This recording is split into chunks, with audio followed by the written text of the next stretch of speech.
Hi guys, मेरा नाम है Anuj and welcome to Game degree.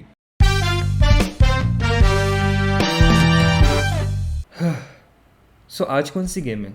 Open बड़ा ही इंटरेस्टिंग टॉपिक है आज का। आज का टॉपिक है ग्रैंड थेफ्ट ऑटो एके GTA। एक ऐसी ओपन वर्ल्ड गेम जो पूरे दुनिया में फेमस है। हर एक ने बचपन में खेली या सुनी तो पक्का होगी। GTA में तुम लिटरली कुछ भी कर सकते हो। गाड़ी चलाओ, प्लेन या हेलीकॉप्टर उड़ाओ, बोट चलाओ, सबमरीन चलाओ, पैराशूट लेके जंप करो, समंदर में तैरो, इतना क्राइम करो कि पूरी पुलिस फोर्स तुम्हारे पीछे पड़े, मिलिट्री बेस में घुसो, कपड़े खरीदो, बाल काटो, लिटरली कुछ भी करो। And that's GTA।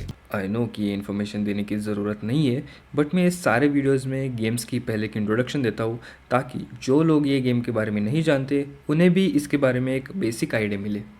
So guys, ready for the best video on my channel yet, क्योंकि आई बिलीव अब तक सबसे ज़्यादा लोग इसी गेम का वेट कर रहे थे। प्लस GTA एक लेजेंडरी फ्रेंचाइज है। तो शुरू करते हैं बिना किसी GTA developed by Rockstar games 28 नवंबर 1997 को रिलीज हुई सबसे पहली ग्रैंड थेफ्ट ऑटो, जो डॉस और विंडोज़ पे रिलीज हुई। GTA एक फिक्शनल न्यूयॉर्क जैसे सिटी में बनाई गई जिसका इन गेम नाम है लिबर्टी सिटी। गेम में टोटल 8 कैरेक्टर्स है जिनमें से आप कोई भी चूज करके खेल सकते हो। हमारे कैरेक्टर को एक माफिया अलग अलग क्रिमिनल जॉब्स देता है जो धीरे धीरे हार्ड होते जाते हैं। फिर वो माफिया हमें 2 अलग अलग शहरों में भेजता है, एक तो सैन एंड्रियास जो सैन फ्रांसिस्को से इंस्पायर्ड है और दूसरा वाइस सिटी जो मायामी से इंस्पायर्ड है।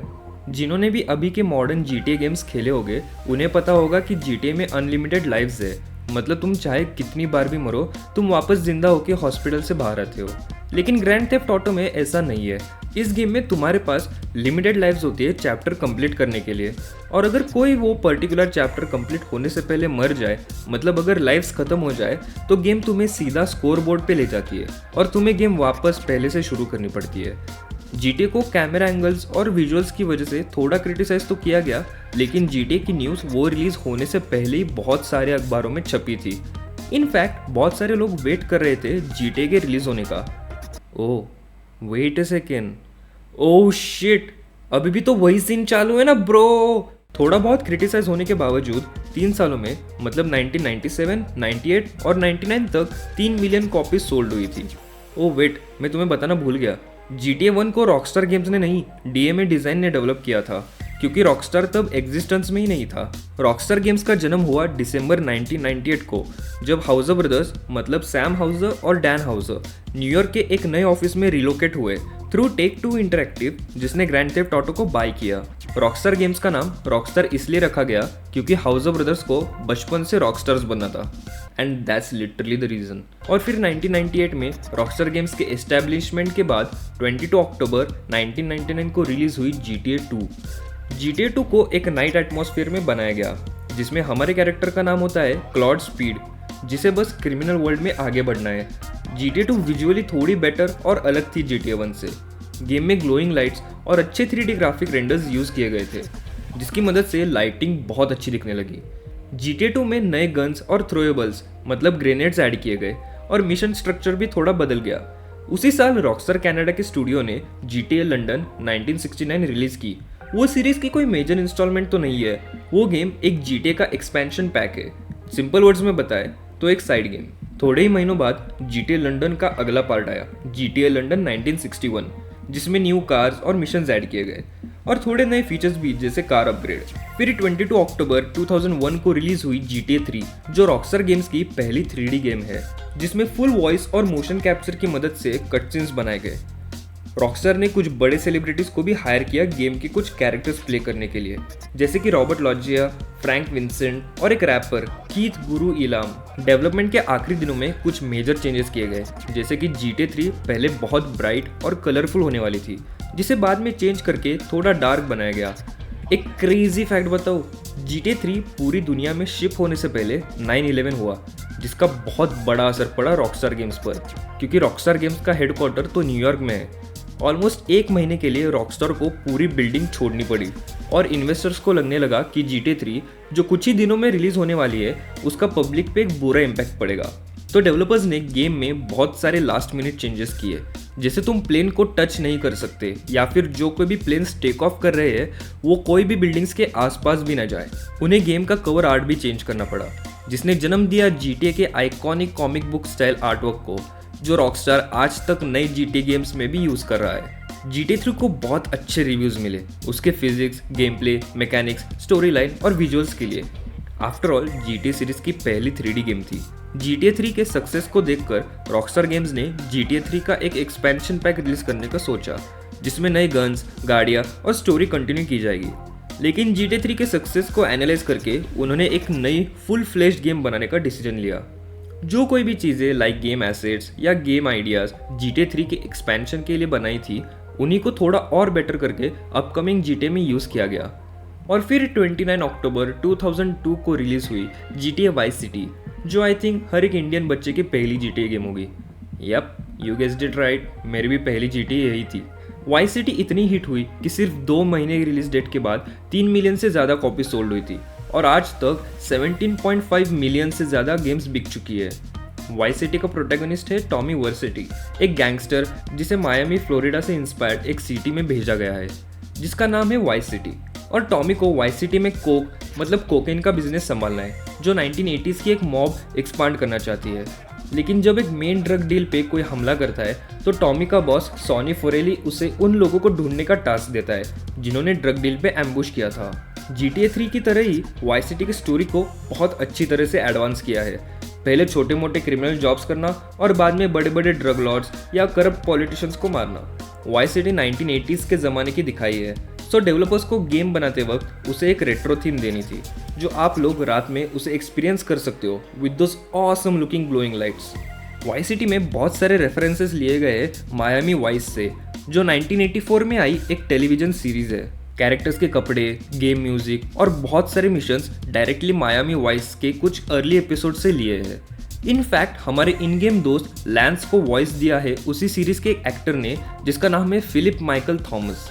वाइस सिटी के रेडियो चैनल्स पे भी 80s के हिट सॉन्ग्स चलते हैं। GTA 3 से वाइस सिटी के कैरेक्टर मूवमेंट्स ज़्यादा बेटर और रियलिस्टिक बनाए गए। पुलिस को भी थोड़ा एग्रेसिव बनाया है, जैसे अगर तुम गाड़ी चला रहे हो तो पुलिस ऑन रोड स्पाइक्स डालती है जिससे तुम्हारे टायर्स पंक्चर होते हैं। गाड़ियों की बात करें तो वाइस सिटी में GTA 3 से डबल कार्स ऐड किए गए, इंक्लूडिंग बाइक्स, जो वाइस सिटी से पहले सिर्फ ओरिजिनल GTA में थी। वाइस सिटी GTA सीरीज की पहली ऐसी गेम है जिसमें तुम हेलीकॉप्टर उड़ा सकते हो। गेम में तुम मल्टीपल प्रॉपर्टीज खरीद सकते हो जहां तुम गेम सेव कर पाओगे। गेम कंप्लीट करने के लिए इन्हीं कुछ प्रॉपर्टीज में से तुम्हें मिशंस करने पड़ेंगे।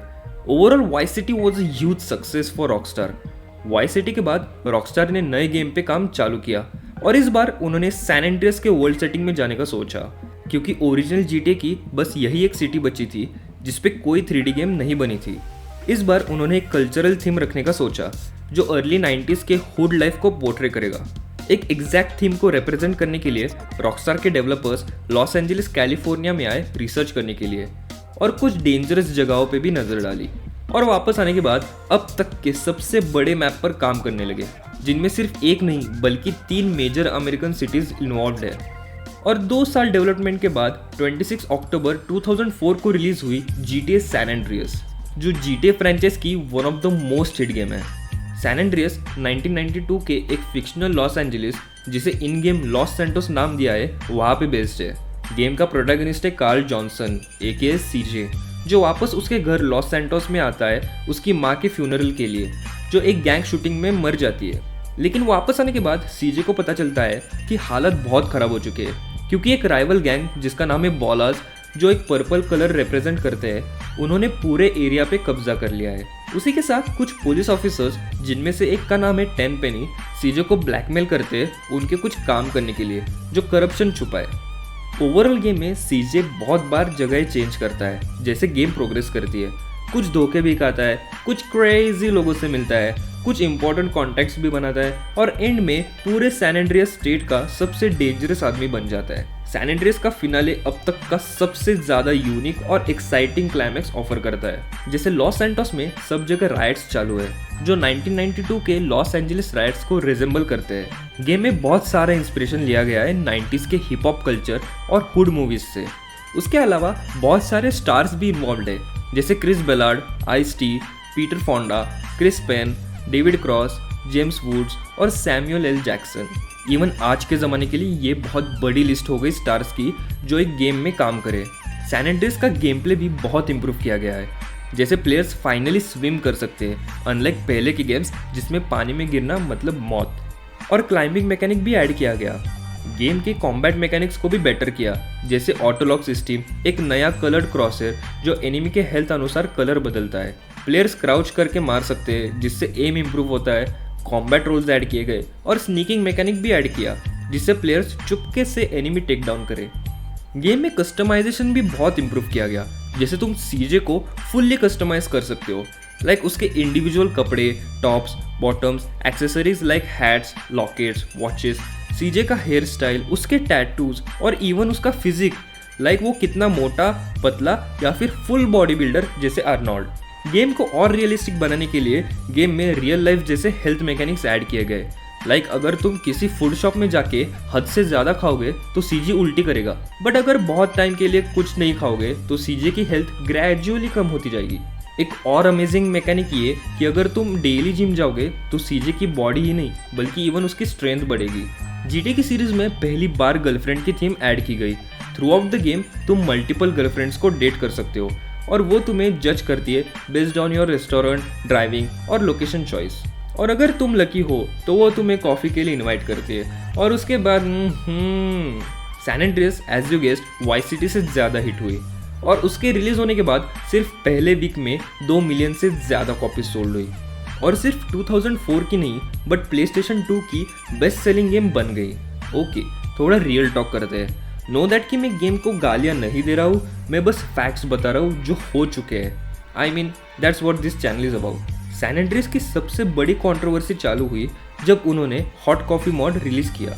हॉट कॉफ़ी मॉड एक फैन ने बनाया हुआ मॉड था जो प्लेयर्स सीजे को करते हुए कंट्रोल कर पाए, जो 2005 में वायरल हुआ और सब हैरान थे। और उसके बाद पॉलिटिशियंस आवाज़ उठाने लगे अडल्ट गेमिंग फीचर्स पर। Mainly American politician Hillary Clinton ने एक लेजिस्लेशन पास किया जो एडल्ट गेमिंग थीम्स पे एक्सेस रेस्ट्रिक्ट करे। We are determined to stop a situation in which video games with pornographic and violent content are being peddled to our children. फिर Rockstar ने जवाब दिया कि ये मॉड उनके एग्रीमेंट टर्म्स को नज़रअंदाज करके बनाया गया है, लेकिन फिर भी रॉकस्टार को एक अपडेट रिलीज करना पड़ा जिसमें हॉट कॉफ़ी मॉड निकाला गया। और हॉट कॉफ़ी मॉड की कंट्रोवर्सी तब का सबसे बड़ा लॉस था रॉकस्टार के लिए। एज यू नो, जीटी की फ्रेंचाइज बहुत फेमस और बड़ी है और मुझे सारे पार्ट्स कवर करने हैं, तो मैं आगे की इन्फॉर्मेशन सेकेंड पार्ट में दूंगा। ये था जीटी की हिस्ट्री का पहला पार्ट। आई होप कि आपको ये वीडियो अच्छी लगी और थोड़ा बहुत ज्ञान भी मिला। अगर ऐसा है तो प्लीज़ लाइक करो और सब्सक्राइब करो यार, जिससे मेरा भी दिन बने। और सबसे इम्पोर्टेंट चीज़, प्लीज़ इस वीडियो को शेयर करो, जितना हो सके उतना शेयर करो ताकि इंडिया में भी गेमिंग इंडस्ट्री का नॉलेज और अवेयरनेस बढ़े। Thank you so much for watching. फिर मिलते हैं अगली वीडियो में, तब तक के लिए बाय बाय।